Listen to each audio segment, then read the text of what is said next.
Alhamdulillah nahmaduhu wa nasta'inuhu wa nastaghfiruh wa na'udzu billah min shururi anfusina wa min sayyiati a'malina may yahdihillahu fala mudilla lahu wa may yudlil fala hadiya lahu asyhadu an la ilaha illallah wahdahu la syarika lahu wa asyhadu anna Muhammadan abduhu wa rasuluh sallallahu alaihi wa ala alihi wasallam ya ayyuhalladzina amanu taqullaha haqqa tuqatih wa la tamutunna illa wa antum muslimun amma ba'd. Jamaah sekalian, Bapak Ibu, ikhwan dan akhwat yang semoga kita dimuliakan oleh Allah Tabaraka wa Ta'ala. Kita mulai dengan kalimat syukur kepada Allah Tabaraka wa Ta'ala. Di sore hari ini alhamdulillah kita bisa bertemu kembali dan kita melanjutkan kajian yang telah disampaikan sebelumnya oleh Ustadz Isom Aini Hafizahullah. Sekarang saya menyampaikan setelah selesai salat asar. Dan pembahasan kita pada kali ini adalah yang berjudul Alangkah Mengerikan. Alangkah mengerikan sekiranya engkau melihat. Alangkah mengerikan sekiranya engkau melihat. Judul kita seperti itu. Melihat apa? Melihat adanya siksaan dan hukuman yang Allah berikan kepada hambanya. Alangkah mengerikan jika sekiranya engkau melihat hukuman dan siksaan yang Allah berikan kepada hambanya yang kufur, yang kafir, yang durhaka, yang munafik, yang banyak melakukan perbuatan dosa. Hukuman yang mungkin kita tidak lihat saat ini, karena itu terjadi nanti di akhirat. Tetapi hukuman itu diinformasikan oleh Allah Tabaraka wa Ta'ala dalam Al-Quran. Seperti apa hukuman yang akan diberikan kepada orang-orang yang memang mereka tidak mau taat kepada Allah dan Nabi SAW. Andai kata kita bisa melihat hukuman itu di dunia saat ini, kita bisa melihat Allah perlihatkan bagaimana hukuman yang terjadi di alam kubur, hukuman yang terjadi ketika di saat dihisapnya amal, dibangkitkan dari kubur, atau ketika dihadapkan ke neraka. Tentunya manusia satu persatu akan segera bertaubat dan kembali kepada Allah. Tetapi karena hukuman itu tidak kita lihat, hanya berita-berita saja, nanti akan seperti ini, nanti akan seperti ini, nanti akan seperti ini. Hukuman yang akan ditimpakan kepada orang-orang yang maksiat. Sehingga akhirnya kita kurang dalam rasa takut kepada Allah. Berbeda dengan Nabi SAW, beliau memang ditampakkan, diperlihatkan hukuman yang terjadi contohnya di alam kubur. Beliau diperlihatkan apa yang terjadi di alam kubur dari siksaan-siksaan yang sangat menakutkan. Sampai-sampai beliau mengatakan bahwa ma ra'aitu manzaran qat illa wal qabru afzahu minhu. Kata beliau bahwa aku tidak pernah melihat suatu pemandangan melainkan kuburan lebih menakutkan daripadanya. Aku tidak pernah melihat suatu pemandangan melainkan kubur itu lebih menakutkan daripada yang lain. Karena Rasul melihat, ya otomatis beliau memang imannya sudah luar biasa, ya tingkat keyakinannya, ibadah dan lain, dan akhirnya semakin kuatlah keteguhannya, ketegarannya dan keistiqomahannya. Karena berbeda ya. Orang yang mengaku beriman, mereka mengaku sebagai orang yang yakin dengan Quran dan Sunnah, ya sekedar membaca dan memang perlu keyakinan karena pembuktian itu ada. Berbeda dengan orang yang melihat langsung. Sebagaimana Nabi SAW melihat langsung dan beliau bertanya kepada malaikat Jibril dan malaikat Mikail tentang peristiwa-peristiwa yang beliau lihat yang terjadi di alam kubur. Satu persatu diperlihatkan. Lalu beliau setelah itu menceritakan kepada umatnya.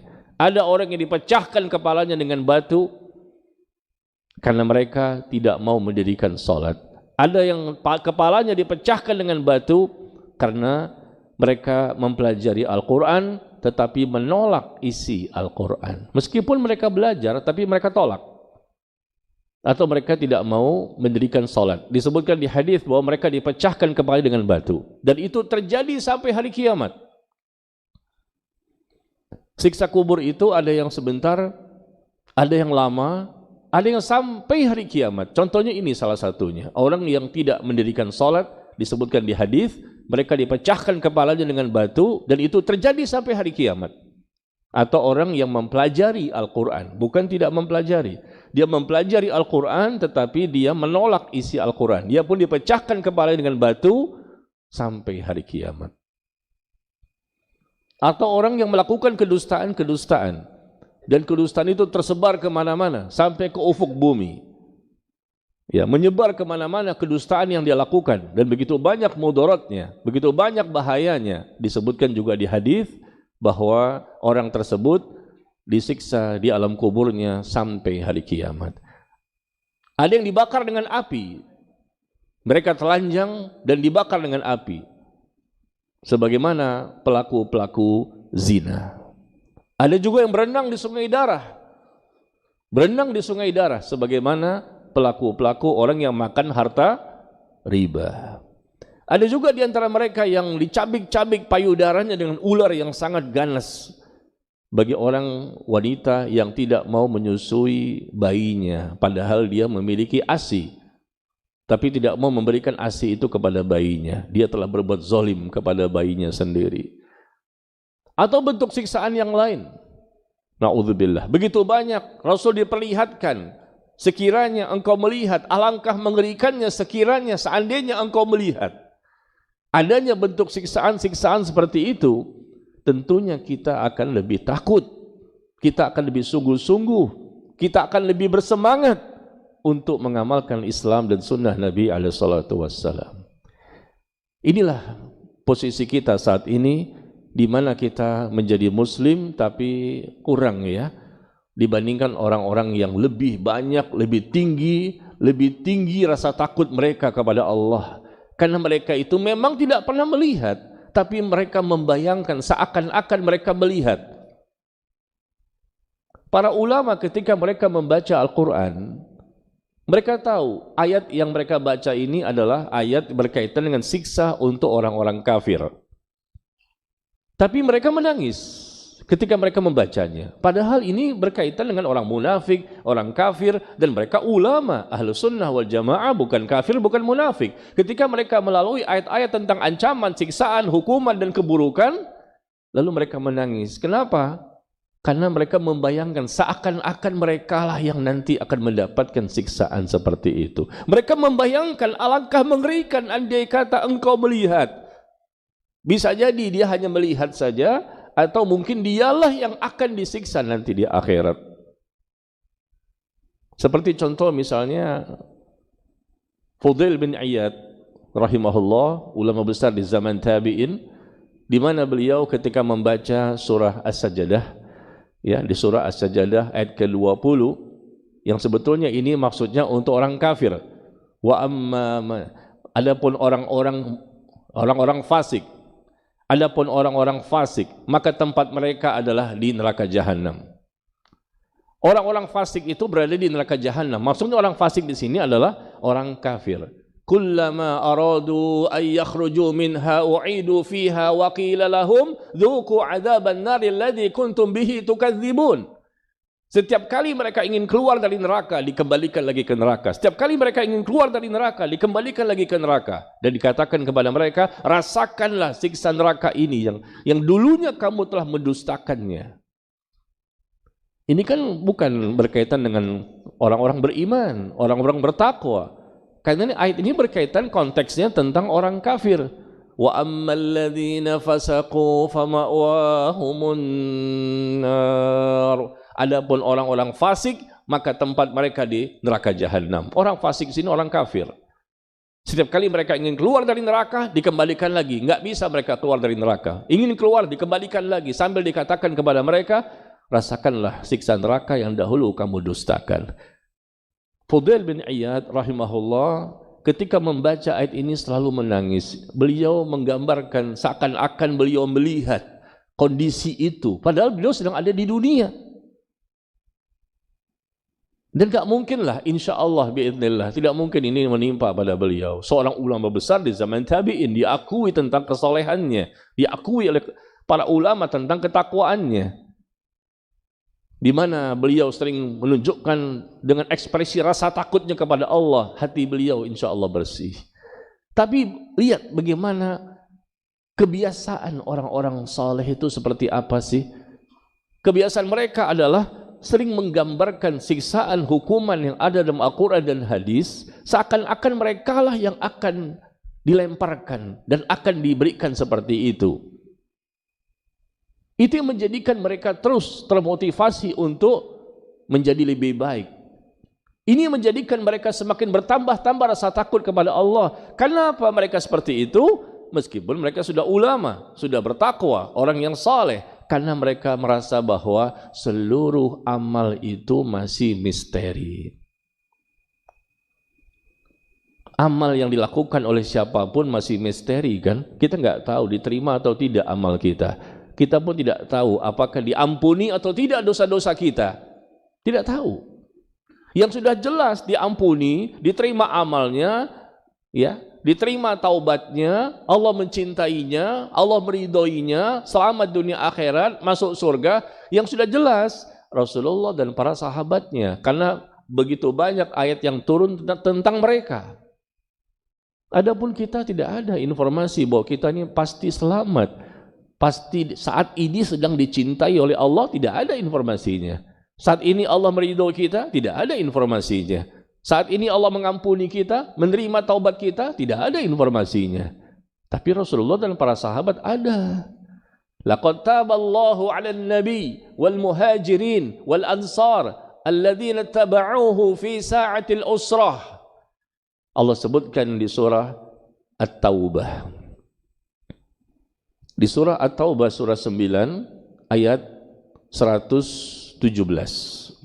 Ya, At-Taubah 117. Allah menyebutkan bahwa sungguh Allah menerima taubatnya Nabi dan Allah menerima taubatnya sahabat dari kalangan muhajirin dan ansor yang telah mengikuti Nabi dalam masa-masa yang sulit.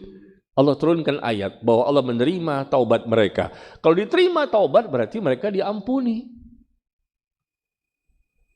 Allah juga menjelaskan di ayat yang lain bahwa radhiyallahu anhum wa radu'an. At-Taubah ayat 100.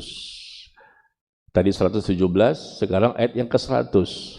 Bahwa Allah ridho kepada mereka, para sahabat muhajirin dan ansar, dan mereka pun juga ridho kepada Allah. Allah mencintai mereka, yuhibbunahum wa yuhibbunah. Masya Allah. Allah mencintai mereka dan mereka juga mencintai Allah. Allah ridho kepada mereka, mereka juga ridho kepada Allah. Allah terima taubat mereka dan Allah katakan merekalah orang-orang yang bertakwa. Turun ayat tentang mereka. Siapa orang bertakwa? Kita tidak ada penjelasan. Kata kita orang bertakwa. Kata Allah, kalau Rasulullah dan para sahabat sudah jelas, mereka disebut sebagai orang bertakwa. Sebagaimana Allah sebutkan di surah Az-Zumar, surah ke-39, ayat yang ke-33. Ya, surah 39 ayat ke-33 Allah berfirman bahwa walladzi jaa'a bisidqi wa saddaqa bih ulaika humul muttaqun.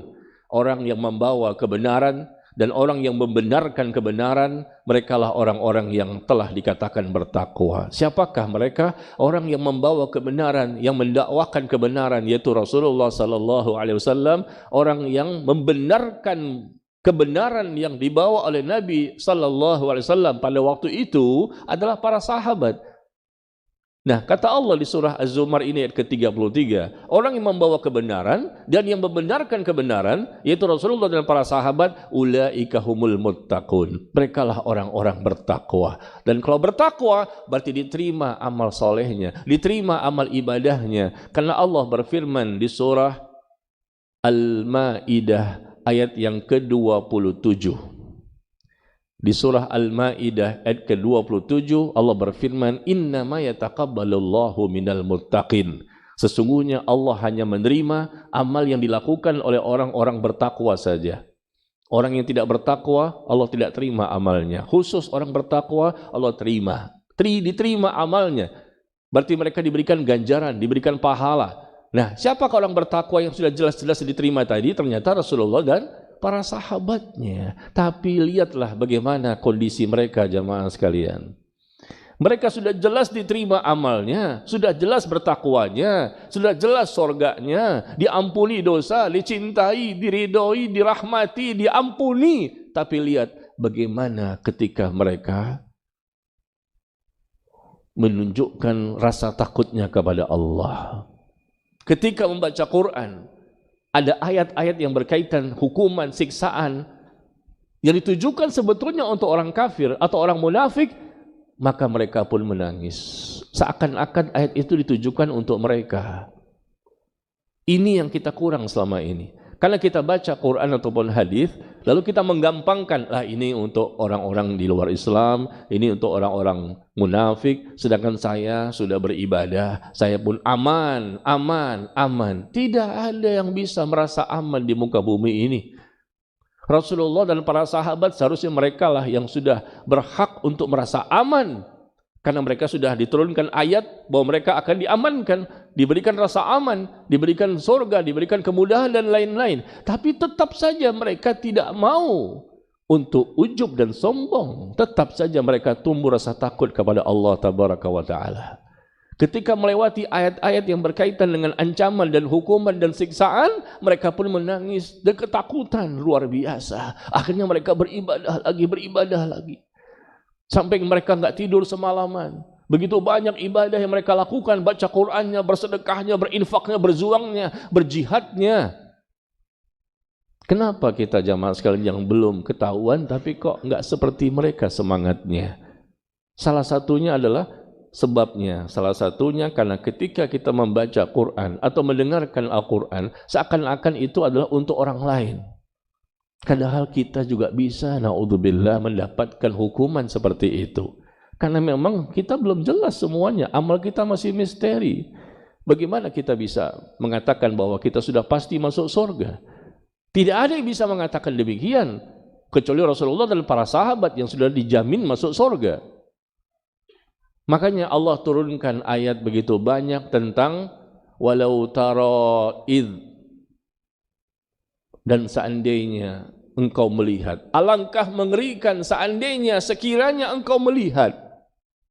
Sekiranya engkau melihat, maka akan tumbuh rasa takut kepada Allah. Kita enggak bisa melihat, Rasulullah melihat. Tapi seandainya engkau melihat nanti, maka engkau pun akan tumbuh rasa takut. Allah informasikan dulu ada orang-orang yang akan mendapatkan ancaman dan siksaan. Kalimat dalam Al-Quran Allah ulang dalam 7 ayat. 7 ayat Allah mengatakan walau tara id, alangkah mengerikan sekiranya engkau melihat, alangkah mengerikan sekiranya engkau melihat, alangkah mengerikan sekiranya engkau melihat. 7 ayat Allah mulai dengan kalimat seperti itu, walau tara id, alangkah mengerikan seandainya engkau melihat. Ini untuk menakut-nakuti kita agar kita tidak lalai selama hidup di dunia. Kita kasih contoh ya. Yang pertama, Allah firmankan di surah Al-An'am. Di surah Al-An'am, surah ke-6 ayat ke-93. Ya, surah ke-6 ayat ke-93.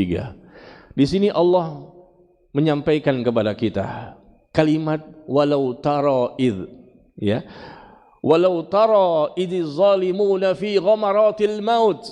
Alangkah mengerikan sekiranya engkau melihat bagaimana orang-orang yang berbuat zalim selama di dunia itu ketika mereka sedang menghadapi sakaratul maut. Tekanan, sakitnya sakaratul maut. Dengan kalimat walau tara idz zalimuna fi ghamaratil maut. Alangkah mengerikan sekiranya engkau melihat bagaimana proses kematian orang-orang yang zalim. Siapa orang yang zalim ini? Orang kafir, orang munafik. Di muka bumi cuma ada 3 golongan manusia, jamaah sekalian. Orang kafir, orang munafik, orang mukmin. Orang mukmin inilah yang berbahagia. Proses sakaratul maut jadi dimudahkan. Dan kalaupun berat, bukan dalam rangka untuk menghukumnya, tapi berat itu dalam rangka untuk beratnya sakaratul maut bagi orang-orang mukmin yang Allah inginkan dalam rangka untuk menggugurkan sisa-sisa dosa yang ada pada mereka, bukan untuk menghukum. Berbeda dengan orang kafir dan orang munafik ketika akan mati. Disinilah orang zalim. Allah menyebutkan di surah Al-An'am 93, alangkah mengerikan sekiranya engkau melihat pada waktu itu orang-orang zalim, orang kafir maupun munafik, pada waktu itu mereka dalam tekanan sakaratul maut, ya. Dan kemudian wal malaikatu basitu aydihim, dan malaikat pun memukul mereka dengan tangannya. Kita enggak bisa melihat bagaimana malaikat memukul orang kafir dan orang munafik ketika mereka akan mati. Kan ini masalah gaib. Tapi kita imani, memang ada itu. Mereka dipukul muka mereka, di punggung mereka oleh malaikat ketika akan mati itu. Sebelum mati sudah disiksa dulu. Kita tidak bisa melihat. Kenapa? Memang Allah tidak berkenan untuk menjadikan kita bisa melihat. Makanya Allah katakan walau taro. Seandainya sekiranya kamu bisa melihat, alangkah mengerikan peristiwa pada waktu itu. Alangkah mengerikan seandainya kamu bisa melihat. Malaikat sedang menyiksa, memukul orang yang akan mati. Sebelum mati sudah disiksa. Tapi kita tidak bisa melihat. Wal malaikatu basitu aydihim. Ya, malaikat memukul mereka, bagian muka mereka, punggung mereka sambil mengatakan akhriju anfusakum, keluarkan ruhmu. Ruh itu disuruh keluar, tidak mau. Akhirnya mereka bercerai-berai. Ruh itu lari ke sana kemari, tidak mau diajak untuk keluar dari tubuh orang yang akan mati. Akhirnya dicabut dengan paksa oleh malaikatul maut. Maka dikatakan kepada dia, Al-yawma tujzauna 'adzabal hun bima kuntum taquluna 'ala Allahi ghairil haqq wa kuntum an ayatihi tastakbirun. Baca ya surah Al-An'am 93. Ketika dicabut nyawanya oleh malaikatul maut dalam kondisi yang sangat menyakitkan, dipukul juga oleh malaikat dan dikatakan juga kepadanya, al-yaum, pada hari ini kamu akan diberikan azab dengan azab yang menghinakan. Disebabkan kamu mengatakan terhadap Allah perkataan yang tidak benar. Kamu mengatakan adanya ilah sesembahan yang lain selain Allah. Kamu mengatakan Allah itu memiliki seorang anak. Kamu mencela Allah. Kamu menghina Allah. Kamu menistakan Allah. Dan kamu juga menyombongkan diri dengan ayat-ayat Allah. Alangkah mengerikan sekiranya engkau melihat. Ini yang pertama. Al-An'am 93. Kondisi ketika akan dicabut nyawa seseorang dari orang-orang zalim yang banyak melakukan dosa selama di dunia. Apakah kita yakin dengan ayat ini? Yakin enggak jamaah sekalian? Yakin dengan ayat ini? Allah yang berfirman, kita bisa melihat orang yang akan mati, mungkin di rumah sakit, mungkin di rumah, mungkin di mana. Apakah betul-betul disiksa? Kita enggak bisa melihat. Tapi Allah menggambarkan ini pasti demi Allah terjadi. Ini masalah gaib. Ini untuk menakut-nakuti kita bahwa sebelum mati saja orang kafir dan orang munafik sebagai pendosa dan orang yang paling zalim di muka bumi ini, mereka sudah disiksa oleh malaikat ketika akan mati. Dan bahkan dikatakan kepada mereka bahwa pada hari ini al-yauma tujzauna 'adzabal hun. Pada hari inilah kamu akan dibalas dengan azab yang sangat menghinakan. Kenapa? Karena perbuatan dosa banyak. Dan di antara dosa mereka adalah mereka mengatakan terhadap Allah perkataan-perkataan yang tidak layak untuk mereka sandarkan kepada Allah. Penghinaan, penistaan, mengatakan sesuatu tanpa benar. Dan mereka pun menyombongkan diri dari ayat-ayat Allah. Ini yang pertama ya. Yang kedua, Allah sebutkan kembali di surah Al-An'am ayat ke-27.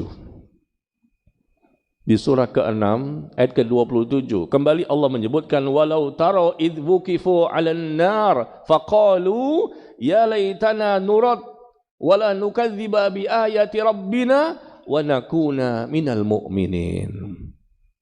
Kembali Allah menggunakan kalimat yang sama, alangkah mengerikan.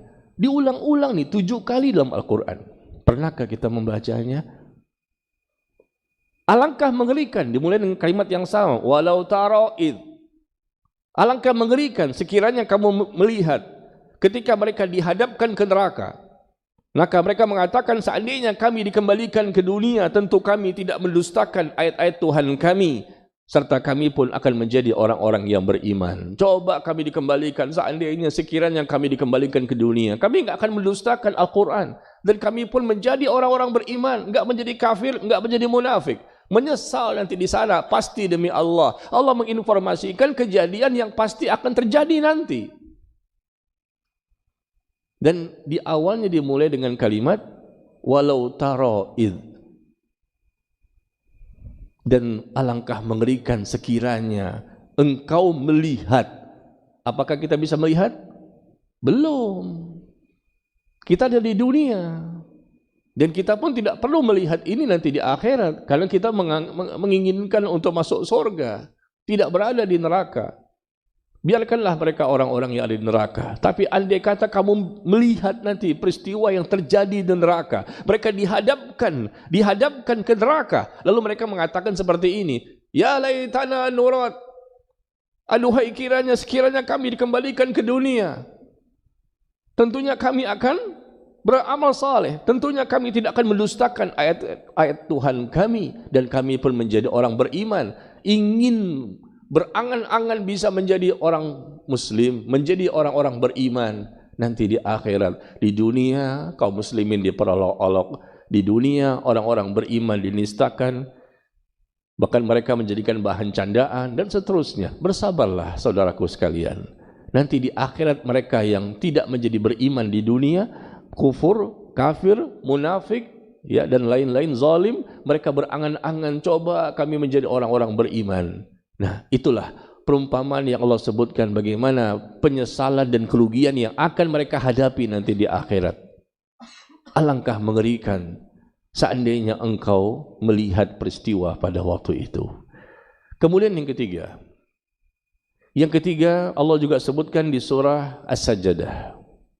Ya, di surah As-Sajdah. Adapun tadi yang sebelumnya apa? Al-An'am ayat ke-27, ini ayat yang juga menjadi sebab meninggalnya seorang saleh. Siapa yang meninggal?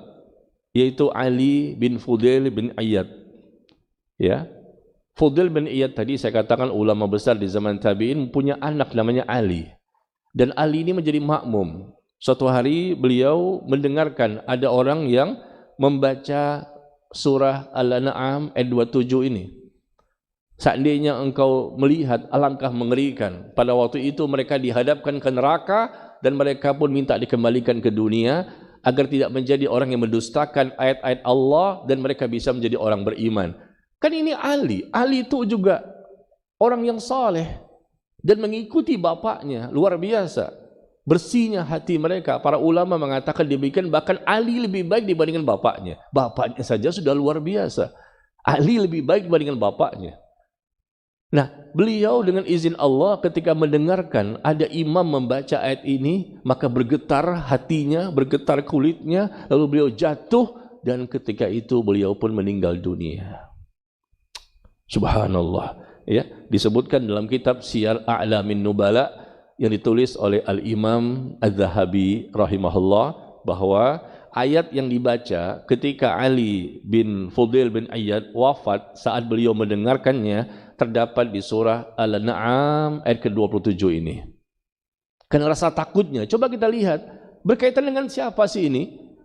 Alangkah mengerikan sekiranya engkau melihat ketika mereka dihadapkan ke neraka. Ini kan kita tahu konteksnya dihadapkan ke neraka itu orang kafir, orang munafik, selalu begitu. Adapun orang-orang mukmin yang betul-betul mukmin, ya, insya Allah mereka selamat.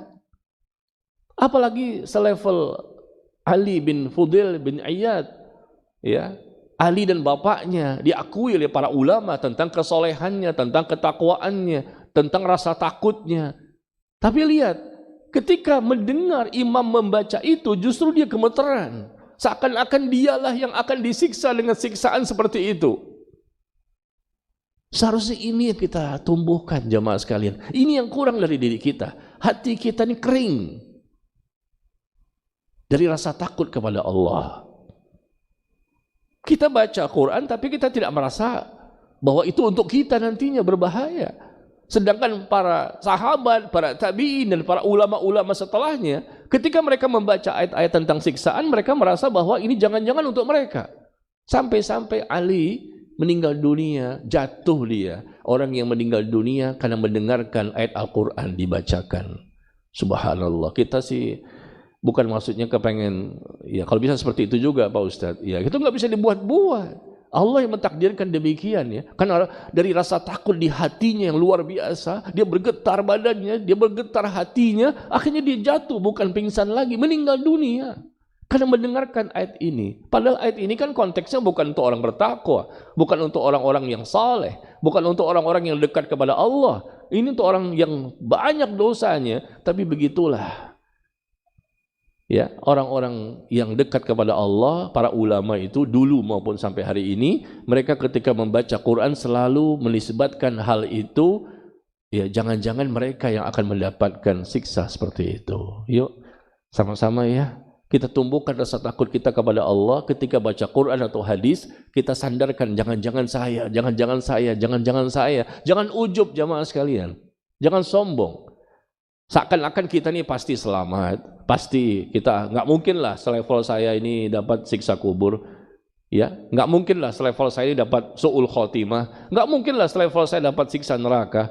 Nah, dengan punya perasaan seperti itu saja sudah berdosa besar, dan itu bisa jadi penyebab Anda mendapatkan siksa karena merasa ujub, merasa sombong dengan apa yang telah dilakukan selama ini. Yang lebih hebat dibandingkan kita saja, para ulama, bahkan Rasulullah sendiri pun ketakutan. Yang sudah jelas.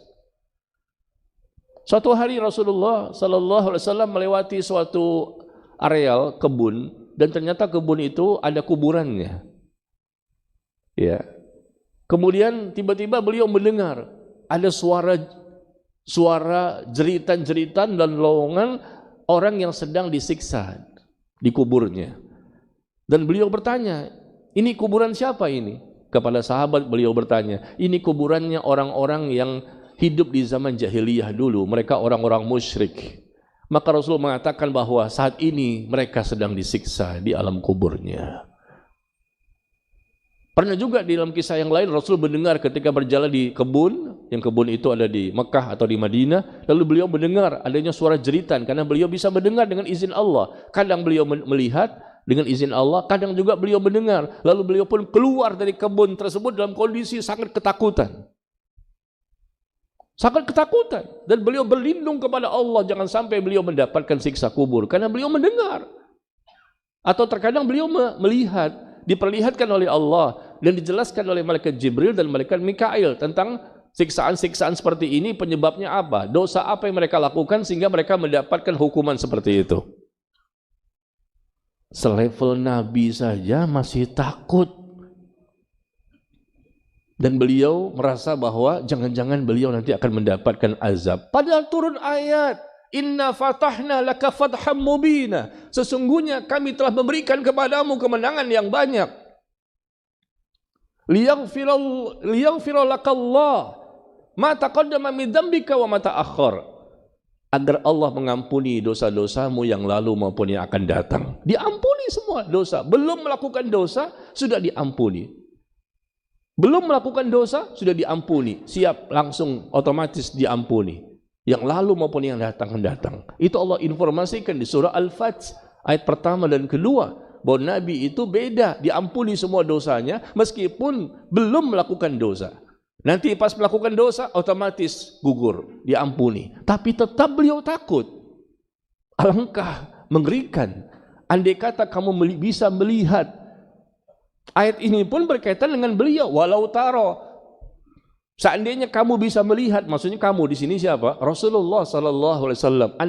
Andaikan kamu bisa melihat peristiwa yang terjadi, memang tidak semuanya Allah tampakkan kepada beliau. Ini masalah gaib. Tapi Allah katakan kepada beliau menjadi pelajaran buat kita. Andai kata kamu bisa melihat peristiwa-peristiwa yang terjadi ketika orang-orang zalim itu dipukul, disiksa oleh malaikat ketika mereka akan meninggal dunia. Andai kata kamu bisa melihat ketika pada waktu itu mereka dihadapkan ke neraka dan mereka pada waktu itu ingin kembali ke dunia. Tidak bisa juga. Andai kata kamu bisa melihat, alangkah mengerikan peristiwa pada waktu itu. Masuklah surah As-Sajdah yang kita akan bahas sekarang. Surah As-Sajdah ayat yang ke-12. Ya. Di surah As-Sajdah ayat yang ke-12 kembali Allah menyebutkan seandainya kamu bisa melihat, alangkah mengerikan. Walau tara idil mujrimuna nakisu ru'usihim 'inda rabbihim rabbana absarna wa sami'na farji'na na'mal salihan inna muqinun. Coba kita baca ayat ini, kita resapi, kita tahu artinya, kita tahu tafsirnya, lalu kita merasa bahwa seakan-akan kita lah yang diajak bicara. Surah As-Sajdah ini, ya. Ini yang ketiga. Pertama surah apa tadi? Al-An'am 93. Yang kedua, surah Al-An'am ayat ke-27. Yang ketiga, surah As-Sajdah ayat ke-12. Semuanya ada 7 ayat. Cukup 3 sajalah perwakilan. Yang Allah mulai dengan kalimat walau tara'id. Seandainya kamu melihat ketika saat itu mereka menghadapi suatu peristiwa yang sangat menegangkan, menakutkan dan mengerikan. Nah, coba lihat di surah As-Sajdah. Kembali Allah menyebutkan, alangkah mengerikan seandainya kamu bisa melihat, kamu dapat melihat peristiwa pada waktu itu. Rasul masih hidup di dunia. Ini kajian nanti yang akan datang. Terkadang memang Rasul ditampakkan, tapi tidak semuanya tentunya. Andai kata kamu bisa melihat, walau tara idil mujrimuna nakisu ru'usihim 'inda rabbihim. Andai kata kamu bisa melihat pada waktu itu orang-orang yang banyak melakukan dosa, mereka pada waktu itu menundukkan kepalanya di hadapan Allah tabaraka wa taala. Mereka semua menundukkan kepala, enggak berani mengangkat kepalanya. Karena pada waktu itu mereka sedang dihisab amalnya.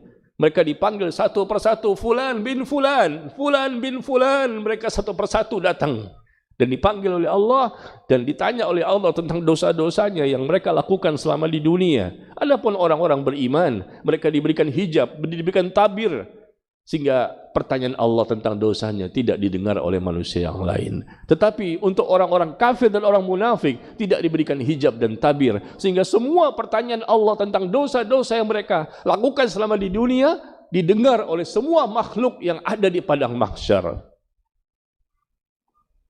Alangkah mengerikan ketika pada waktu itu kamu bisa melihat ketika orang-orang mujrimin, orang-orang yang banyak melakukan dosa selama di dunia, mereka menundukkan pandangannya di hadapan Allah tabaraka wa taala, lalu pun mereka mengatakan ya Rabb. Mereka mengatakan Rabbana, wahai Rabb kami telah melihat, kami telah mendengar. Pada waktu itu mereka hakul yakin sekali, karena mereka langsung bisa melihat kebenaran-kebenaran, bukti-bukti. Allah datangkan bukti, Allah datangkan saksi. Tidak lagi mereka bisa mengelak dari dosa-dosa yang Allah tampakkan, yang Allah tanyakan kepada mereka. Rabbana absarna wa sami'na, kami telah melihat, kami telah mendengar. Farji'na na'mal salihah, maka kembalikan kami ke alam dunia agar kami bisa beramal saleh. Kembalikan ya Allah kami ke alam dunia agar kami bisa beramal saleh. Inna muqinun, saat ini kami sudah yakin ya Allah, Engkau itu benar, Rasul itu benar, Al-Quran itu benar, Islam itu benar, sunnah itu benar. Pengakuan hakul yakin betul-betul setelah melihat langsung. Kalau yakin, dikatakan oleh Syekhul Islam Ibnu Taimiyah bahwa yakin artinya kita berdasarkan ilmu, berdasarkan pengalaman, berdasarkan apa yang kita perkirakan. Ya, kalau ainul yakin berdasarkan apa yang kita lihat. Kalau hakul yakin betul-betul kita merasakan. Itu bedanya. Yakin, ainul yakin dengan hakul yakin.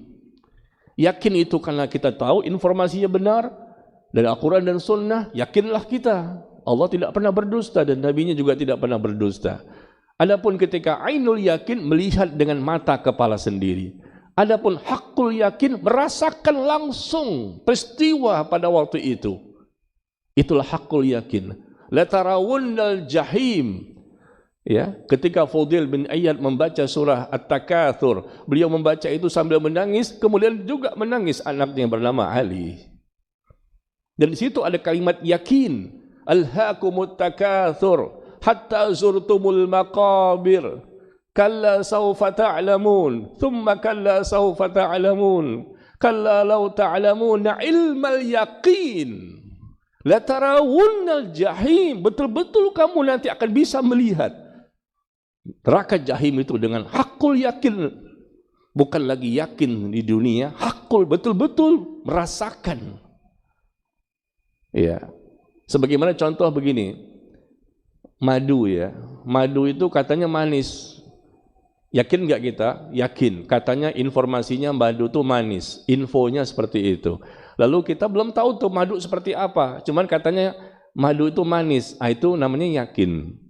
Ketika kita melihat madu, oh madu itu seperti ini ya, itu namanya ainul yakin, baru melihat. Begitu kita merasakan madu itu betul-betul manis, itulah hakul yakin. Bisa dibedakan ya? Yakin baru sekedar informasi, belum pernah lihat madu itu seperti apa. Begitu lihat madunya, oh madu seperti ini, itu namanya ainul yakin, melihat dengan mata. Begitu kita merasakan, oh betul-betul manis. Nah, ketika merasakan itulah namanya hakul yakin. Nah, orang-orang yang disebutkan dalam Al-Quran ini, seperti di surah Al-An'am tadi, surah Asy-Sajdah maupun surah-surah yang lain, alangkah mengerikan sekiranya engkau melihat dengan hakul yakin, dengan ainul yakin, nanti di akhirat. Ternyata banyak orang-orang yang baru yakin di sana. Inna muqinun, sekarang kami sudah yakin ya Allah. Maka kembalikanlah kami ke dunia, maka kami akan beramal saleh. Apakah bisa? Tidak bisa, jemaah sekalian.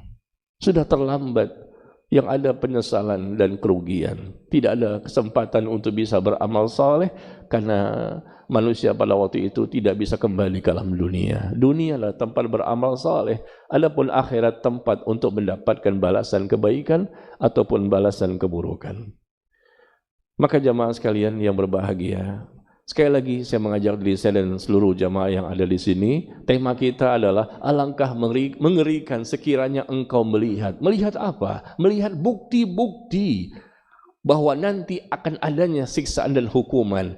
Dan itulah yang difikirkan oleh para ulama ketika mereka sholat, mereka ibadah, mereka baca Quran, mereka dalam kehidupan mereka sehari-hari selalu menggambarkan adanya kehidupan alam akhirat. Mereka sedang hidup di dunia, seakan-akan mereka sedang hidup di sana. Sehingga tumbuh rasa takut. Kalau kita kan banyak lalainya, karena dunia ada di hati. Taruh dunia itu di tangan kita, kalau perlu di bawah telapak kaki kita. Dengan cara seperti ini, akhirat masuk ke hati. Yang kita ingat di hati kita, akhirat. Yang kita ingat di hati kita, Allah. Maka kita akan mudah tumbuh rasa takut dan mudah untuk istiqomah. Mudah kita ikhlas, mudah kita sabar, mudah kita syukur, mudah kita khusyuk, mudah untuk mendapatkan ketaatan-ketaatan yang orang lain sulit dan berat dan beban. Tapi bagi kita tidak. Tapi dengan syarat tadi, hidupkan hati kita, jangan hati menjadi hati yang berpenyakit. Ketika baca Quran, maka kita merasa jangan-jangan ini untuk saya. Jangan merasa sombong dengan amal, karena semua amal kita masih misteri. Coba kita lihat bagaimana Syaddad bin Aus. Syaddad bin Aus, apabila beliau berbaring di tempat tidurnya, beliau berbaring, maka ia pun hanya membolak-balikan badannya dan tidak bisa untuk tidur. Kenapa?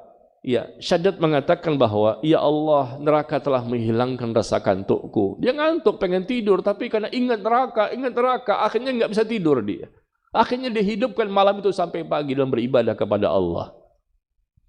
Ingat neraka menjadikan tidak bisa tidur orang-orang saleh. Begitu juga Sufyan Ats-Tsauri.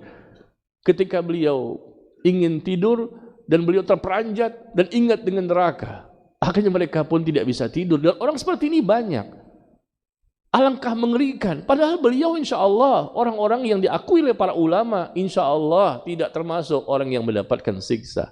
Tapi kenapa kita yang orangnya sedikit iman, sedikit ilmu, sedikit amal, kok merasa pede banget?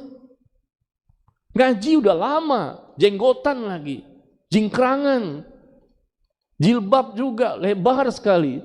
Udah sering ngaji, catatan banyak, buku banyak, tapi kok pede banget bahwa kami ini sudah jelas lah pasti masuk surga, pasti kami selamat, nggak mendapatkan siksa kubur. Coba bayangkan diri kita dengan orang-orang soleh yang lain yang jauh di atas kita, orang zaman sekarang maupun orang terdahulu. Siapa Al-Imam Sufyan Ats-Tsauri? Siapa Al-Imam Fudail bin Iyad? Siapa Al-Imam ya Abdullah bin Mubarak atau Al-Imam Ahmad bin Hanbal dan lain-lain? Mereka ternyata sangat takut, rasa takut mereka kepada Allah luar biasa. Ketika mereka melalui ayat-ayat ini, walau tara, seandainya kamu melihat alangkah mengerikan, mereka menangis. Walau tara, alangkah mengerikan, ketika kamu melihat, mereka pun ketakutan. Kita biasa saja, biasa baca. Kenapa nggak ngerti? Kalaupun ngerti, ini kan untuk orang lain. Ini yang kita belum dapatkan jemaah. Zauk, rasa takut, rasa sesuatu rasa nikmat dalam beribadah ketika kita membaca Quran di dalam dan di luar salat. Pernahkah kita bawa bacaan ini dalam salat kita, atau di luar salat kita, atau di mobil kita bawa mobil misalnya, atau di motor sambil kita naik motor netes air mata sedang membaca ayat-ayat yang berkaitan dengan alangkah mengerikan sekiranya kamu bisa melihat begitu besarnya, begitu menakutkan siksaan yang Allah akan berikan kepada orang-orang kafir dan orang-orang munafik. Na'udzubillah min dzalik. Sampai-sampai Amr ibn al-As radhiyallahu anhu dia mengatakan, seandainya salah seorang di antara kalian mengetahui hakikat dari neraka jahanam, seperti apa neraka jahanam itu, kata beliau, maka ia pun akan menjerit sekeras-kerasnya minta ampun. Dia menjerit, ya Allah, ya Allah. Sekeras-kerasnya dia akan menjerit minta ampun kepada Allah, minta tolong kepada Allah dengan suaranya sampai terputus, sampai hilang suaranya. Dan juga dia akan sholat sampai tulang punggungnya patah. Kalau dia tahu seperti apa neraka jahanam itu, dia akan menjerit-jerit minta tolong sama Allah sampai suaranya habis, bahkan sampai tulang punggungnya patah karena banyaknya ibadah sholat yang dia lakukan. Karena dia tahu hakikat neraka jahanam. Begitulah orang-orang soleh jamaah sekalian. Ya. Sampai-sampai Rasul mengatakan di hadis yang lain bahwa seandainya di masjid ini, Rasul mengatakan Masjid Nabawi ya, bukan Masjid Nurul Iman. Seandainya di masjid ini, kata Rasulullah, ada 100.000 orang yang hadir atau lebih. Pada waktu itu seandainya 100.000 orang atau lebih yang berkumpul di Masjid Nabawi, dan di dalamnya ada seorang saja penghuni neraka. Andai kata ini terjadi, satu orang penghuni neraka ada di masjid pada waktu itu, kemudian ia pun bernafas, dan nafasnya ya terkena kepada orang-orang yang lain yang ada di situ. Jumlahnya 100.000 orang atau lebih. Yang penghuni neraka dimasukkan di situ cuma satu orang, tapi nafasnya itu terkena kepada yang lain, dan dengan nafasnya tersebut, kata Nabi, bisa membakar masjid dan orang-orang yang ada di dalamnya semuanya terbakar. Ini hadis yang dikeluarkan oleh Imam Abu Ya'la, tercantum dalam kitab Shahihut Targhib wa Tarhib, ditulis oleh Syekh Al-Albani. Satu orang saja penghuni neraka, andai kata diturunkan ke bumi, ditaruh di masjid, masjid itu ada 100.000 orang atau lebih. Tapi dengan dia bernafas saja, dengan nafasnya itu bisa membakar masjid dan seluruh orang yang ada di masjid. Subhanallah ya. Maka ini yang kita perlukan saat ini jamaah sekalian, bagaimana caranya untuk menumbuhkan rasa takut kepada Allah. Tapi nggak bisa, kenapa? Karena banyaknya dosa, hati sudah hitam. Apakah tidak ada kesempatan untuk bisa memiliki hati yang bersih? Bisa, kalau kita bertaubat dan beristighfar dengan taubat nasuha. Tetapi kalau kita tidak mau bertaubat, tidak mau beristighfar dengan taubat nasuha, maka hitamnya hati itu akan terus ada. Disampaikan nasihat, ya hanya masuk keluar telinga kiri, keluar telinga kiri, masuk telinga kanan, keluar telinga kanan. Tidak berdampak kepada hati. Mendengarkan biasa saja. dengarkan di YouTube biasa, bahkan datang ke masjid pun biasa saja. Ada apa? Penyakit di hati ini yang menjadikan kita tidak bisa merasakan rasa takut kepada Allah, ya, sebagaimana yang dirasakan oleh orang-orang yang sudah dekat kepadanya. Jangan kita tertipu dengan dosa yang kita lakukan, karena bisa jadi dampak dari dosa akan diterima di waktu-waktu yang akan datang. Al-Imam Ibnul Qayyim rahimahullah mengatakan, jangan engkau tertipu saat engkau tidak mendapati pengaruh dosamu. Waktu engkau melakukan dosa itu, enggak ada kok, mana? Setelah saya melakukan dosa, akibatnya enggak ada. Semakin nikmat melakukan dosa itu, semakin enak melakukan dosa itu. Jangan kamu tertipu saat engkau tidak mendapati dampak pengaruh dari dosa yang kamu lakukan pada saat itu. Terkadang, kata beliau, engkau akan merasakan pengaruh akibat dari dosa yang kamu lakukan hari ini, setelah 40 tahun kemudian akan ada balasan dari Allah. Bisa jadi bukan hari itu. Kata beliau, bisa jadi 40 tahun kemudian engkau akan merasakan pengaruhnya, dampaknya. Ini akibat dosa di masa lalu.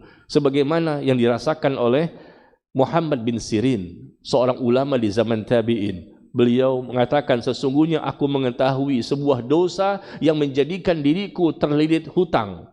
Kenapa aku terlilit hutang, nggak bisa bayar hutang? Dia mengatakan tentang dirinya, aku mengetahui kenapa hari ini aku mendapatkan kesulitan dengan terlilitnya hutang. Ini akibat dosa yang aku lakukan 40 tahun yang lalu. Akibatnya sekarang aku terlilit hutang dan tidak bisa membayarnya. Lihat, beliau mengevaluasi dosanya sedikit insya Allah, dan beliau mengatakan bahwa ada dosa yang menjadikan aku bisa mendapatkan musibah seperti ini. 40 tahun yang lalu aku pernah memanggil seseorang dengan ucapan, wahai orang yang bangkrut, wahai orang yang riya, karena beliau melihat ini sepertinya orang ini riya nih. Wah, orang yang riya, padahal bukan riya. Ya, dan ucapan seperti itu, kata beliau, inilah yang menjadikan aku mendapatkan balasan dari Allah 40 tahun kemudian. Ya, ada lagi ulama yang lain mengatakan, aku tidak bisa melakukan qiyamul lail sejak 5 bulan yang lalu karena satu dosa yang aku lakukan. Gara-gara satu dosa nggak bisa qiyamul lail, kata mereka. Ada lagi ulama yang lain mengatakan bahwa tadi malam aku gagal membaca Al-Quran sebagaimana biasanya. Biasa baca Quran, tiba-tiba kok tadi malam nggak bisa baca Quran ya? Kenapa ya? Kata beliau, kenapa? Gara-gara satu dosa yang telah aku kerjakan. Akibatnya malam ini aku nggak bisa baca Quran. Jadi gitulah ya, mengevaluasi dosa-dosa mumpung kita masih hidup. Jangan sampai kita menyesal nanti di akhirat, dan jangan sampai termasuk orang-orang yang dikatakan tadi, alangkah mengerikan sekiranya engkau melihat kejadian-kejadian yang ada di akhirat, yang dimana pada waktu itu tidak ada lagi kesempatan untuk bisa beramal saleh. Baik, sampai di sini barangkali jamaah sekalian.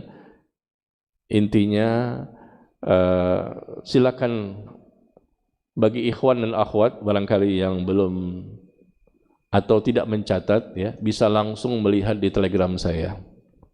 Ya, di Telegram saya, Telegram Najmi Umar Bakar, baru saja saya posting artikel pembahasan kita pada sore hari ini di Telegram saya Najmi Umar Bakar, tentang judul alangkah mengerikan andai engkau melihat saat mereka dihadapkan kepada Allah, dihadapkan ke neraka ketika mereka sedang sakaratul maut dan seterusnya. Ayat yang saya bacakan itu ada di tulisan artikel di Telegram saya. Silahkan dilihat ya, baru saja saya posting. Baik jamaah sekalian, barangkali ada yang mau bertanya, saya persilahkan. Silakan. Waalaikumsalam.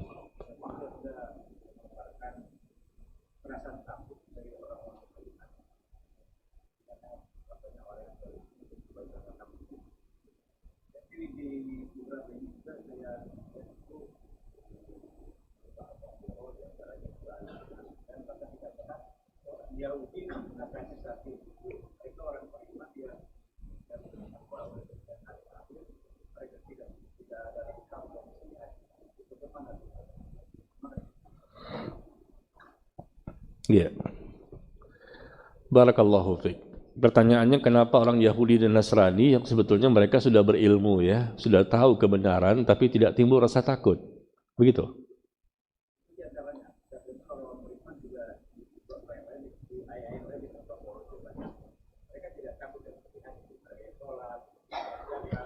Iya, termasuk kaum muslimin juga kan, nggak semuanya takut kepada Allah juga kan. Jangan kita bicara orang kafir, kaum muslimin saja ternyata tidak semuanya takut kepada Allah. Ya, mereka juga banyak yang tidak sholat, terbukanya aurat, tidak mau datang ke kajian, masih melakukan dosa, korupsi, makan harta riba, berzina, minum khamr, bermain musik, dan lain-lain. Begitu kan? Kenapa seperti itu terjadi? Karena hatinya bermasalah. Semua pelaku dosa dan maksiat di muka bumi ini, siapapun dia, karena hatinya bermasalah. Kenapa?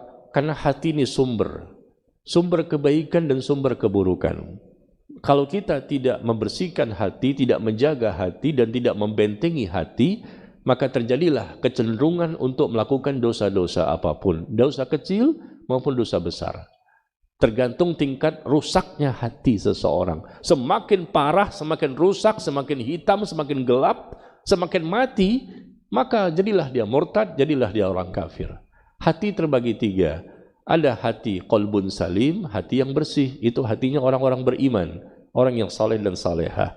Yang kedua, hati yang berpenyakit, qalbun marid, hati berpenyakit, hatinya muslim yang munafik, yang banyak melakukan dosa tadi. Muslim tapi nggak mau sholat, muslim tapi banyak melakukan dosa dan kemaksiatan, muslim tapi berbohong, berdusta, berkhianat, tidak amanah. Nah, ini muslim munafik namanya. Ya, atau yang ketiga, qalbun mayyit, hati yang mati. Hati yang mati ini dilakukan atau dimiliki oleh orang-orang kafir. Nah, karena hatinya mati atau hatinya berpenyakit, maka orang itu cenderung untuk melakukan dosa, setelah itu dosa, terus. Tapi kalau dia bertaubat, beristighfar, minta ampun kepada Allah, dia bersihkan hatinya, insya Allah dia akan berpindah jadi mendapatkan hati yang bersih, hati yang suci, qalbun salim, sehingga kalaupun ada dosa, karena manusia kan nggak mungkin lepas dari dosa ya, kalaupun ada dosa, tinggal dosa kecil, bahkan dosa kecil pun lama-lama semakin sedikit. Hati ini menentukan nasib kita ke depan, surga atau neraka. Hati ini menentukan nasibnya siksa kubur atau nikmat kubur. Hati ini menentukan husnul khatimah atau su'ul khatimah. Hati ini menentukan kita ini bisa selama di dunia bertakwa atau tidak. Mampu berakhlak yang mulia atau tidak. Mampu memiliki akidah yang benar atau tidak. Mampu melakukan ibadah yang benar atau tidak. Semuanya kembali kepada hati. Kuncinya di sini agama itu. Karena Nabi mengatakan, ala wa inna fil jasadi mudghah. Ketahuilah dalam tubuh manusia terdapat segumpal daging. Apabila dia baik, maka baiklah seluruh anggota tubuhnya. Dan apabila dia buruk, maka buruklah seluruh anggota tubuhnya. Ala wahyal qalb, ketahuilah dia adalah hati. Hati ini menentukan. Kalau hatinya baik, seluruh anggota tubuh baik, matanya enggak mudah jatuh pada dosa, telinganya terjaga, lisan terjaga, tangan kaki terjaga, kemaluan terjaga, semua karena hatinya baik. Maka seluruh anggota tubuh pun tidak mudah jatuh kepada dosa. Ya, tapi kalau hatinya jelek dan rusak, hitam, berpenyakit, keras, bahkan mati, maka apa yang terjadi? Anggota tubuh pun semuanya akan gampang jatuh kepada dosa, dan dosa. Seperti itu ya. Nah, itu masalah hati ini, makanya kita harus perhatikan betul-betul. Karena inilah yang menentukan kita, kesemangat atau tidak, malas atau tidak, sungguh-sungguh atau tidak. Semuanya ada di hati. Mau baca Quran atau tidak, mau belajar apa enggak, datang taklim apa tidak, khusyuk atau tidak. Coba sebutkan satu persatu. Khusyuk, istiqomah, sabar, apalagi syukur, tawakal, yakin, suuzon atau husnuzon, ridho, cinta, takut, harap, semuanya itu ada di mana? Ada di sini.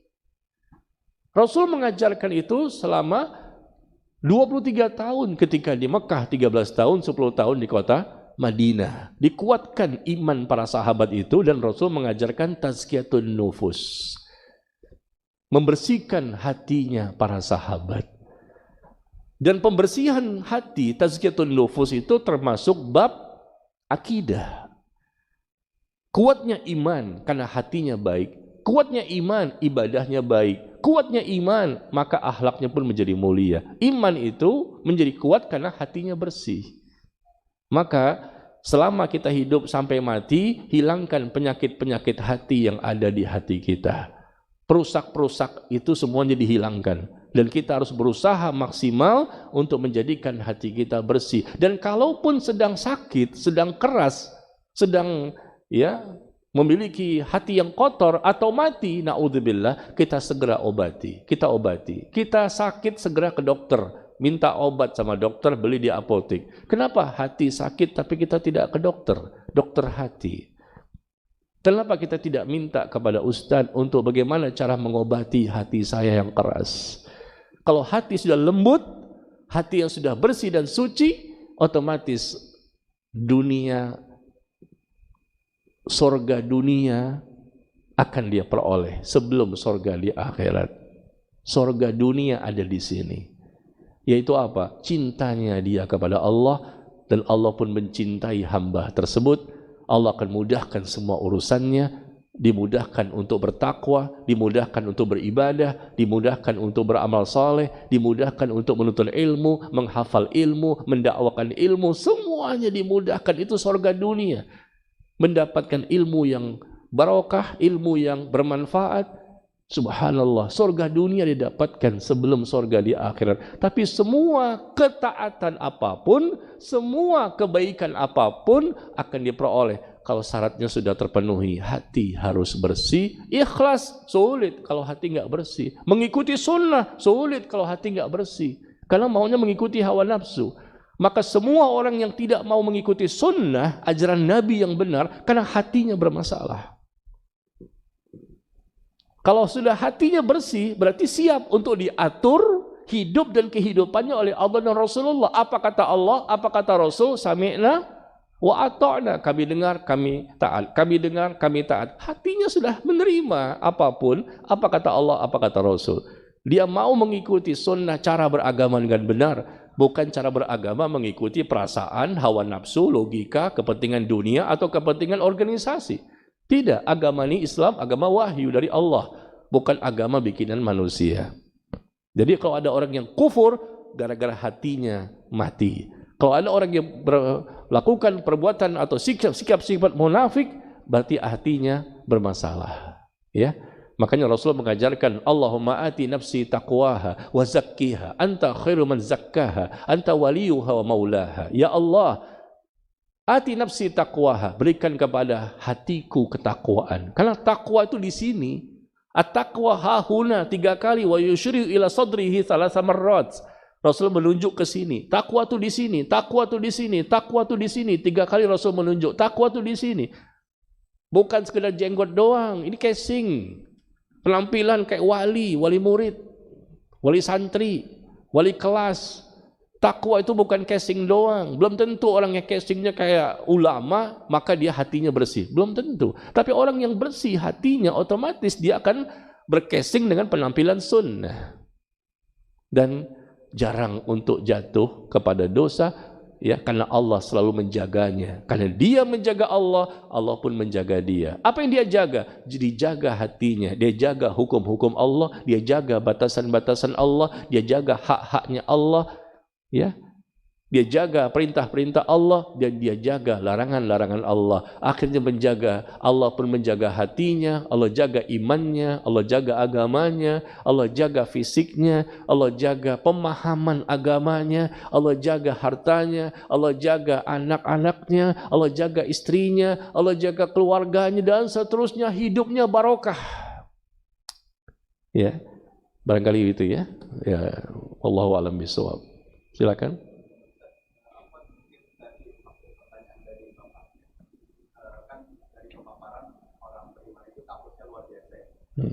Tapi dalam beberapa ayat disebutkan orang-orang beriman itu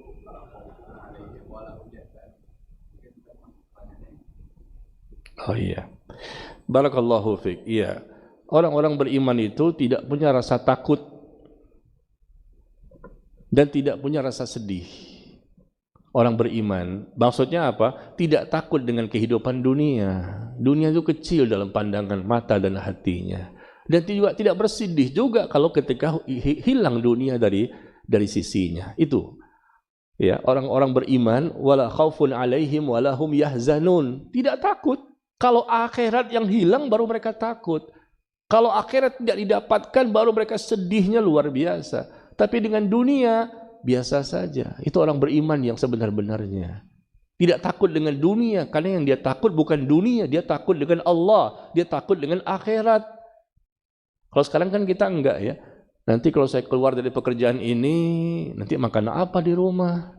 Kalau saya enggak begini, nanti bagaimana anak istri saya? Nanti kalau begini, nanti apa kata tetangga? Kalau saya mengikuti sunnah Rasul, bagaimana? Apa kata keluarga saya? Apa kata teman saya? Selalu dikaitkan dengan dunia. Takut terus.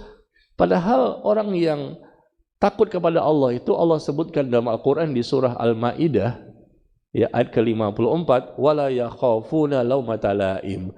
Orang yang tidak punya rasa takut dengan celaan orang-orang yang suka mencelah. Ini salah satu tanda orang yang Allah cintai. Allah mencintai hambanya yang tidak punya rasa takut ya kepada orang-orang yang suka mencela, karena gara-gara dia mengikuti syariat, gara-gara dia mengikuti sunnah, gara-gara dia menggunakan ya, menampilkan casingnya seperti penampilan yang sesuai sunnah, dia gak takut meskipun ada celaan, ada hinaan ya, ada kecaman, mungkin diboikot, mungkin ini, dia gak takut. Yang penting jangan sampai Allah marah kepada saya. Itu kalimat tidak takut dengan kehidupan dunia, dan juga tidak bersedih apabila memang dunia tidak dia peroleh pada waktu itu. Yang dia takutkan oleh orang-orang beriman itu adalah ketika nanti di akhirat tidak mendapatkan keselamatan dan kebahagiaan di sana. Mungkin begitu ya. Wallahu a'lam bishawab. Ya, kita lanjutkan dengan yang di kertas ya.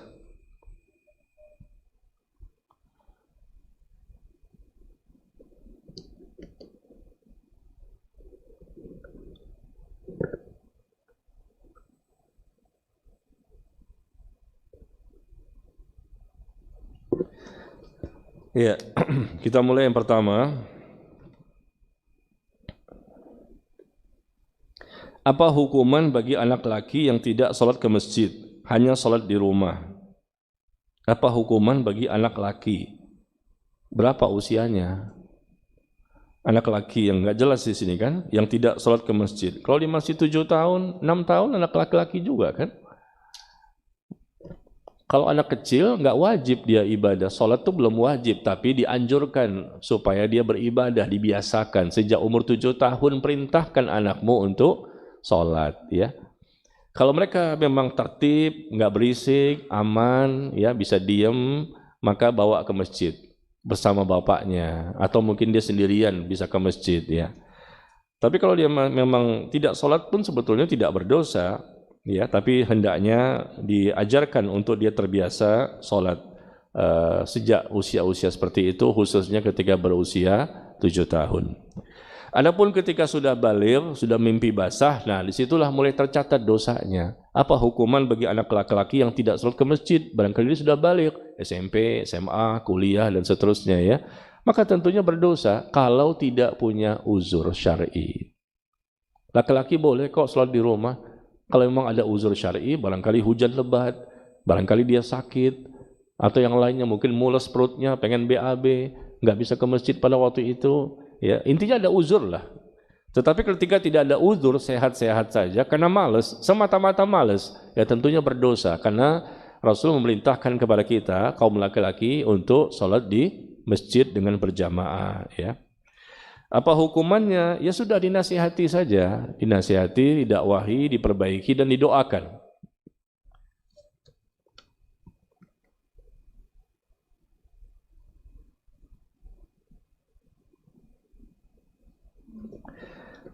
Kemudian yang sesuai tema ya.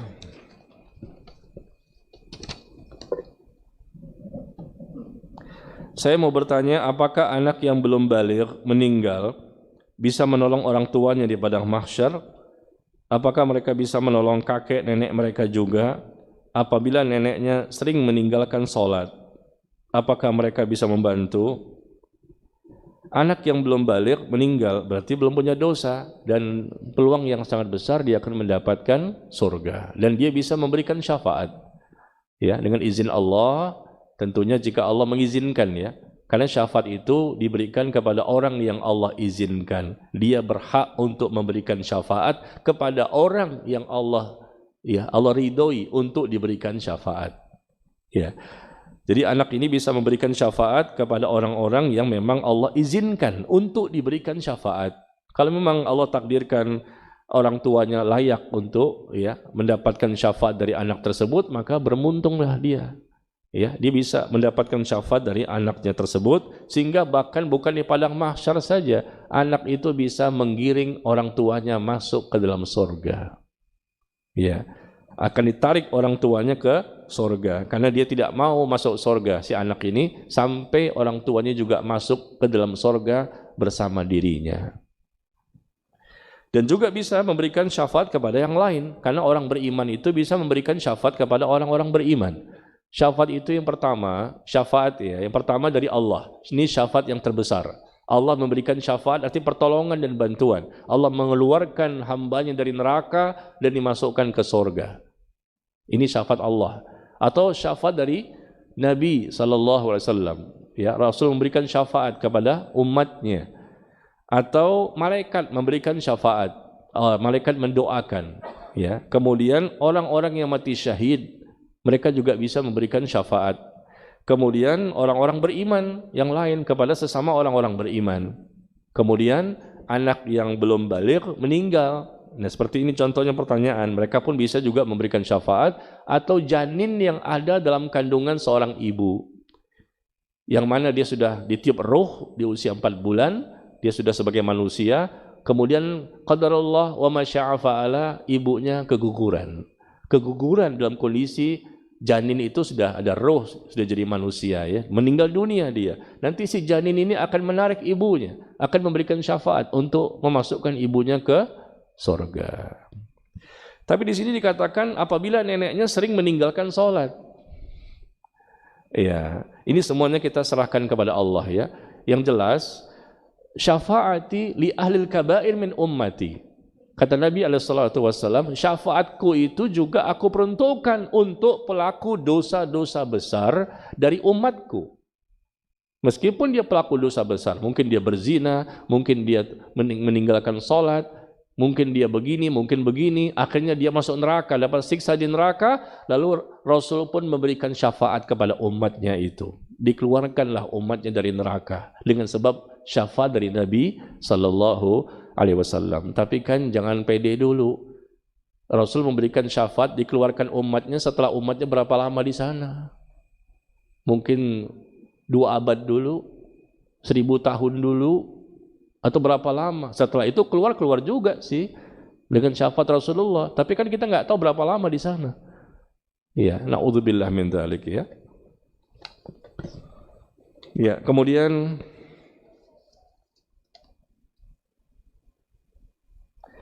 bagaimana taubat dari zina dan riba? Apakah kafarat yang mesti dibayar atau denda?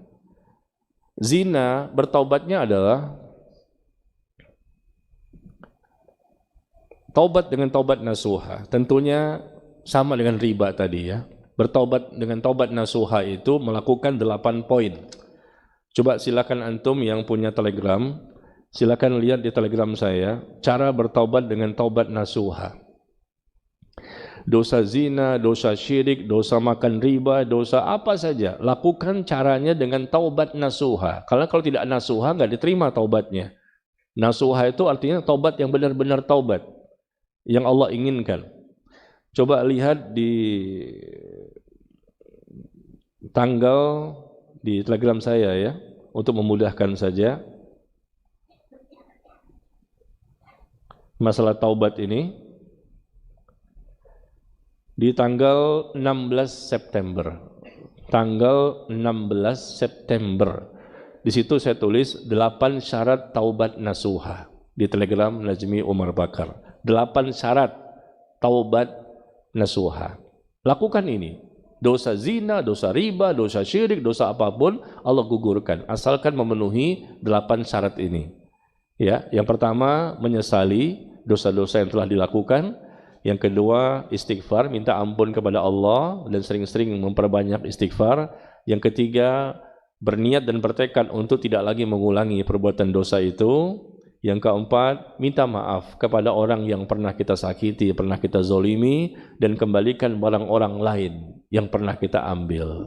Ya.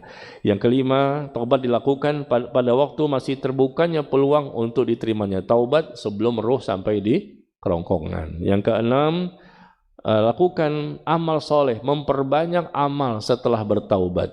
Bukti taubat itu adalah lakukan yang wajib maupun yang sunnah setelah bertaubat. Yang ketujuh, taubat dilakukan dengan ikhlas.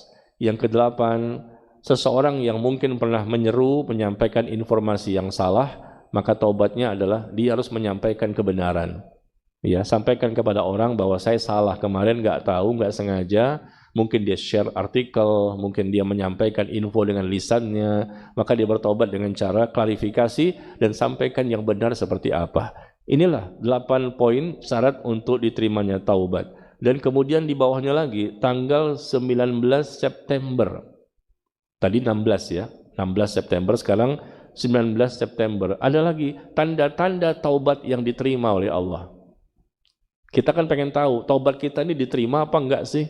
Nah, tanda-tandanya seperti ini. Silakan baca ya. Ini memudahkan, ada artikel di sini. Di antaranya taubat itu diterima oleh Allah, taubat dari zina, makan riba, syirik dan lain-lain. Dia semakin cinta kepada kebaikan dan ketaatan. Yang kedua, semakin benci kepada dosa dan kejelekan. Yang ketiga, mudah untuk taat kepada Allah dan Rasul, mudah menjauhi dosa dan maksiat, lebih sungguh-sungguh tentang masalah akhirat. Takut apabila kembali melakukan dosa, tidak merasa aman dari siksaan Allah, hati tercabik-cabik saat teringat dosa-dosa, dada terasa lapang dan hati semakin tenang, dan seterusnya. Silakan baca sendiri ya. Ini sesuatu yang sangat kita butuhkan, karena kita ingin bisa bertaubat dengan taubat nasuha. Kadang-kadang orang pengen taubat, tapi nggak tahu ilmunya. Ya. Dan ataupun orang yang sudah bertobat dan merasa pede banget, tobat saya kayaknya udah diterima nih, udah jelas. Tandanya apa? Bahwa tobat itu diterima. Nih lihat bagaimana para ulama menjelaskan tanda-tanda tobat diterima. Ada nggak kita di situ? Dari 1 sampai berapa ini? Lebih dari 10 tanda-tanda ini. Kalau setelah bertaubat kata kita ternyata bukti-buktinya nggak ada, bisa jadi taubat kita belum diterima. Kok setelah bertaubat masih maksiat terus? Setelah bertaubat kok hati semakin berpenyakit? Setelah bertaubat kok makin beban berat untuk taat? Seharusnya setelah bertaubat itu semakin ringan, semakin gampang untuk taat. Semakin ringan, semakin gampang untuk meninggalkan dosa. Semakin mudah untuk melakukan ya berbagai hal yang Allah perintahkan. Perhatian dia tentang akhirat itu lebih banyak. Dulu dunia terus. Sekarang tentang akhirat itu lebih dia kejar, mengejar ketertinggalan. Ya. Dia persiapkan bekal-bekal begitu banyak sebelum datangnya kematian. Nah, ada kesungguh-sungguhan itu terlihat sekali. Ya, seperti itu ya kurang lebih.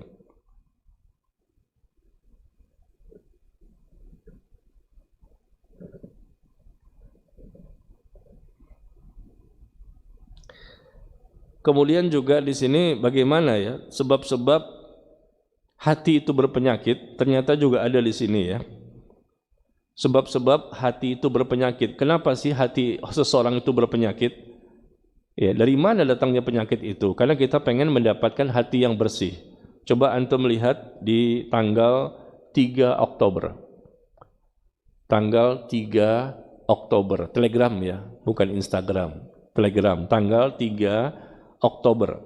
Ada 15 sebab timbulnya penyakit hati dalam kehidupan manusia. 15 sebab. Kenapa hati ini berpenyakit? Sedangkan hati ini sumber kebaikan. Kenapa jadi penyakit? Penyakit di hati ya. Ya, yang menjadikan akhirnya rusaklah akidah, rusaklah ibadah, rusaklah akhlak, iman, ilmu, amal pun berantakan. Kenapa timbulnya penyakit hati ya? Baca di sini ada 15 ya. Pertama, tidak mengikuti sunnah Rasul, tidak menuntut ilmu syar'i, cinta dunia yang berlebihan, terbiasa dengan kemaksiatan, jarang berzikir dan beribadah, dan seterusnya. Baca sendiri ya.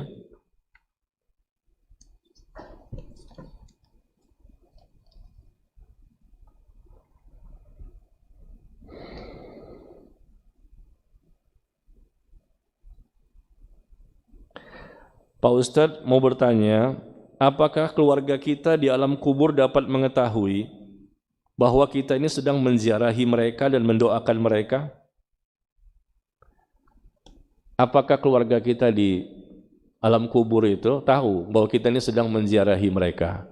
Ada hadisnya bahwa mereka mengetahui bahwa kita hadir, ya, kita datang ke kuburannya dan mereka tahu bahwa kita tuh hadir di kuburan mereka. Tapi hadis ini diperselisihkan oleh para ulama. Ada yang mengatakan hasan derajatnya, ada yang mengatakan dhaif, ada yang mengatakan mungkar. Ya. Orang yang sudah mati mengetahui keberadaan orang yang datang kepadanya untuk menziarahinya, dan mereka pun senang dengan kehadiran mungkin anaknya, mungkin orang tuanya, mungkin suami atau istrinya. Mereka tahu dan mereka senang. Nah, hadis ini dipermasalahkan oleh para ulama tentang kesohihannya. Ya, wallahu alam. Kalau saya pribadi cenderung mengatakan hadis ini dhaif dan mungkar, sebagaimana yang disebutkan oleh Syekh Al-Albani rahimahullah dalam kitabnya Silsilah Ad-Dha'ifah. Beliau mengatakan hadis ini dhaif dan mungkar, tidak kuat, ya. Ada dua hadis, tapi dua-duanya dhaif dan mungkar, tidak saling menguatkan satu dengan yang lain. Tapi ada sebagian ulama yang lain mengatakan hadisnya paling tidak bernilai hasan. Yang satu dhaif, yang satu hasan, sehingga yang dhaif ini pun terangkat menjadi hasan karena dikuatkan oleh hadis yang lain. Tapi terlepas ini apakah hadis yang sahih atau hasan atau dhaif atau mungkar, sekedar tahu, terlepas dari itu semua, ya, kalaupun andai itu sahih, andai kata sahih hadisnya, kalaupun tahu kita berziarah kubur nih, orang tua kita tahu, manfaatnya apa untuk mereka? Seandainya mereka tahu kita datang, manfaatnya untuk apa dengan mereka? Yang mereka butuhkan itu doa. Doa kita bermanfaat. Sekedar datang saja untuk apa manfaatnya kepada mereka? Karena mereka bisa jadi mungkin sedang disiksa, sedang mendapatkan hukuman, atau mungkin mereka mendapatkan nikmat kubur. Yang menjadikan mereka mendapatkan manfaat di alam sana adalah doa-doa dan amal soleh kita. Sekadar datang lalu mereka tahu, oh datang anak saya, untuk apa? Manfaatnya apa di situ? Enggak bertambah. Ya, sekedar tahu saja mereka datang dan mereka nggak bisa ngapa-ngapain. Kita bisa untuk bermanfaat untuk mereka. Ya, apalagi kalau mereka sedang disiksa, kan? Naudzubillah min dzalik, jangan sampai seperti itu. Nah, kesempatan kita datang itu mendoakan orang tua kita atau siapapun yang sudah meninggal dunia, ya. Jangan kita hanya merasa bahwa mereka sudah gembira dengan kedatangan saya. Tapi gembira, andai kata benar hadisnya, manfaatnya untuk apa? Sekedar mengetahui kedatangan anaknya, istrinya, suaminya. Padahal yang dibutuhkan di sana itu bukan sekedar kedatangan kita. Lalu mereka tahu, untuk apa mereka tahu? Padahal yang mereka butuhkan di sana adalah dari orang yang masih hidup, mengirimkan doa, melakukan amal soleh, melakukan sesuatu yang bermanfaat untuk mereka di alam sana. Itu yang mereka butuhkan sebetulnya, ya. Terlepas kalau memang hadis itu dianggap sahih, tapi yang lebih kuat menurut apa yang saya pahami itu adalah dhaif atau mungkar. Wallahu a'lam bishawab.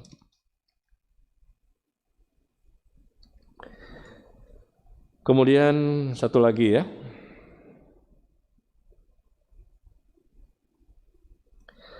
Bagaimana sikap saya apabila tiba waktu sholat zuhur, tetapi belum waktu istirahat dan jam kerja?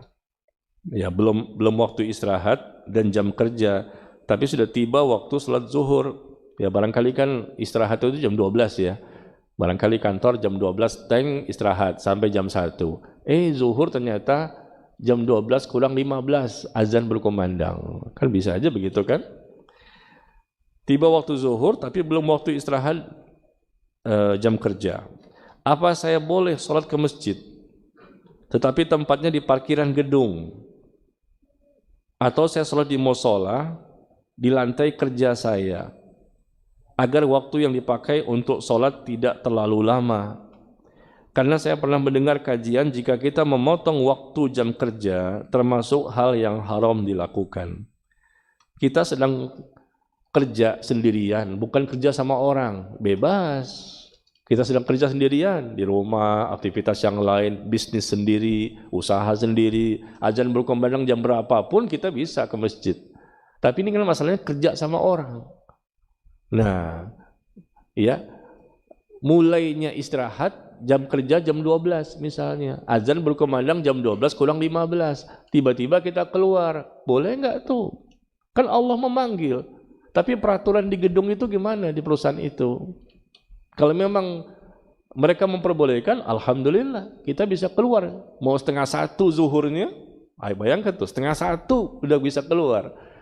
Meskipun aturannya jam 12 sampai jam 1, tapi 12:30 kita boleh keluar karena ada keringanan dari yang punya perusahaan. Pokoknya jam berapa saja zuhur kamu boleh keluar. Wah, seperti itu kan enak kan? 12:30, jam 12 kurang 15, jam 12 kurang 10 kita bisa keluar. Ya, apakah di gedung, apakah di parkiran atau di musola, kita bisa keluar. Tapi masalahnya adalah ketika memang ada aturan, ini andai kata ya, ada aturan bahwa tidak boleh keluar sama sekali kecuali pas jam 12. Nah, ini yang repot. Ini yang repot. Berarti gimana? Berarti kita harus melobi, bicara baik-baik dengan pimpinan. Pak, gimana kalau seandainya azan berkumandang dan kami sedang bekerja, mau zuhur atau asar misalnya, asar kan jam 3 kurang kan sekarang? Berapa tadi? Jam berapa tadi azan? Jam 2.44 ya, jam 2.44. Bayangkan tuh lagi kerja tuh, boleh nggak ditinggalin? Kalau memang fleksibel, kata bos silakan. Ya, tapi kalau kata bos nggak bisa, keluar tuh jam 4, 4:30 baru boleh asar. Gimana? Ah, kita ngomong lah, coba di lobby. Kita minta tolong dong bos, ya, saya siap lembur untuk menggantikan kompensasi karena saya keluar duluan. Bisa kan? Nah, itu bisa. Di tempat-tempat lain itu bisa dibicarakan seperti itu. Karena dia keluar jam 2:44, masuk asar 2.44. Nah, ini kan terpakai ini sekitar 10 menit atau 15 menit. Oke, nanti saya bayar ini 15 menit ini kompensasi saya agak terlambat pulangnya. Bisa. Yang penting ngomong lah, ya, jangan sampai kita nggak sholat berjamaah di masjid. Insya Allah mereka mengizinkan kok, apalagi perusahaan-perusahaan yang besar ya, mereka tuh profesional gitu. Jadi mereka nggak mau rugi, ya kita pun nggak akan merugikan mereka. Saya keluar tapi kompensasi nanti saya mundur. Kerja saya mundurkan 15 menit sesuai dengan jam kerja yang saya pakai tadi. Kita sama-sama profesional. Saya tidak akan merugikan Anda. Kepakai setengah jam, saya pun akan ganti setengah jam, saya nggak akan pulang duluan. Tetap saya kerja, sampai tambah lagi setengah jam. Ketika orang pulang, saya nggak pulang. Nah, nggak masalah. Seperti itu aja caranya. Ya, tapi kalau andai kata ya bertemu bos yang enak, mungkin dia orang bertakwa juga, jam berapapun azan, Anda keluar. Nah, itu baru. Bahkan bosnya pun keluar sama-sama sholat berjamaah. Ya, jadi kosong tuh kantor. Tinggal yang perempuan-perempuan saja. Ya, tapi kalau andai kata memang tidak boleh, andai kata ya, coba dibicarakan. Karena setahu saya banyak tempat-tempat lain yang bisa setelah bicara kepada mereka dan ada kompensasinya, yaitu nanti ketika pulang mundur, ya, lebih mundur waktunya sebagai kompensasi waktu yang telah terpakai tadi. Ya, barangkali itu ya. Wallahu taala a'lam bis-shawab. Mudah-mudahan bermanfaat. Alangkah mengerikan sekiranya engkau mengetahui, lihat ayat-ayatnya tadi ya, ada 7 ayat yang saya tampilkan di Telegram saya, cuma 3 ayat. Ada lagi ayat yang lain di surah Saba, ya, di surah ada Al-Anfal misalnya dan lain-lain, 7 surat, tapi intinya sama, dimulai dengan walau tara id, alangkah mengerikan sekiranya engkau bisa melihat. Ini merupakan pelajaran dari Allah kepada kita agar kita memiliki rasa takut kepadanya. Wallahu taala a'lam bis-shawab. Wa sallallahu ala nabiyyina Muhammad walhamdulillahirabbil alamin. Subhanakallahumma wa bihamdika asyhadu an la ilaha illa anta astaghfiruka wa atubu ilaik. Wassalamu alaikum warahmatullahi wabarakatuh.